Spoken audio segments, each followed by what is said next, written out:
Okay, so the next skill I'm going to show you guys is going to be change of position. Now this skill is only going to involve a chuck and 3 pillows needed as far as to perform this skill. So I'm going to go ahead and knock in and greet my patient. Knock, knock, knock. Good morning, Mrs. Jones. How are we doing today? Good. All right, fantastic. My name is Michael, and I'm going to be your CNA today. And I'm going to go ahead and get you your position changed a little bit, get you on your side, okay? Do you have a special side that you want to roll to?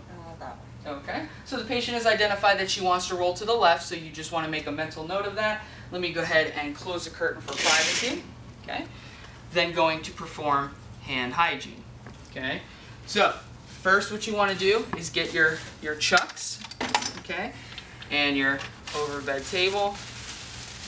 All right, and then this is where we're going to place the 3 pillows. Now you need to make sure that you do not allow these pillows to touch your scrubs whatsoever. Okay, because they consider that contamination, because you could transfer microorganisms to the pillows and then to your patient and get them sick.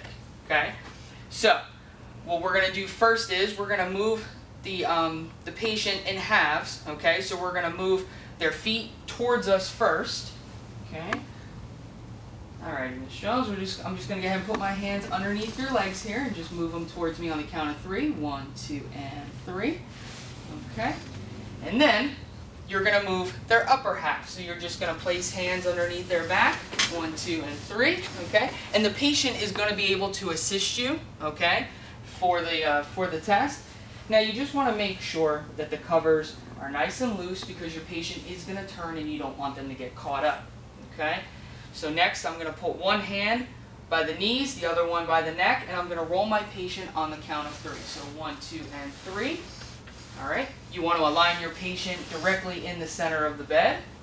Okay, keeping patient privacy is very important for this skill. Okay, so first pillow, I'm going to go ahead and fold this pillow in half, and I'm going to tuck the tabs into my patient's back. And it's going to go from the shoulder to the buttocks area. Okay, so you just want to get a nice good tuck in here. Okay, and if for any reason it doesn't seem to be tucking very well, you can have your patient go just a little further forward to get a little bit extra tuck in there, and then when you have your patient roll back, it locks the pillow in place. Okay, so that is pillow number 1.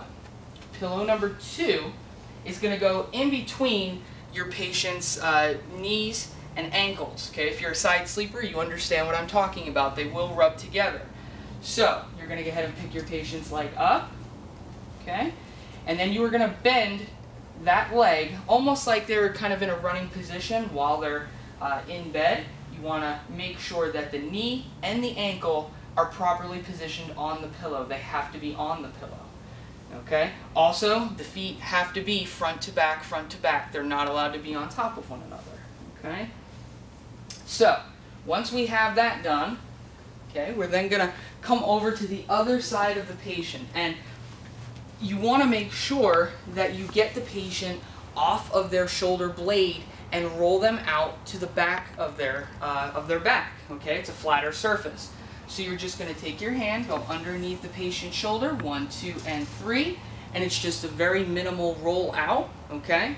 And then you're going to pick the patient's head up and bring the pillow to actually go right in between that space, okay, for the patient to lay their head, okay?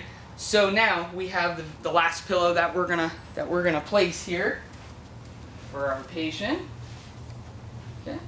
We're going to go right underneath the arm, and it's going to be for the elbow and wrist. Okay? So, before anything, make sure that you clean up, okay, and dispose of your chucks in the trash. Alright. Hey, Mrs. Jones, is there anything else I can get you? Maybe a magazine? No, good. Okay, fantastic. Now you want to make sure that when you hand the call light to your patient that it is visually able to be seen right in front of their face. Okay, you call me if you need anything. Then going to open the curtain, perform hand hygiene, look to the evaluator, and say my skill is done.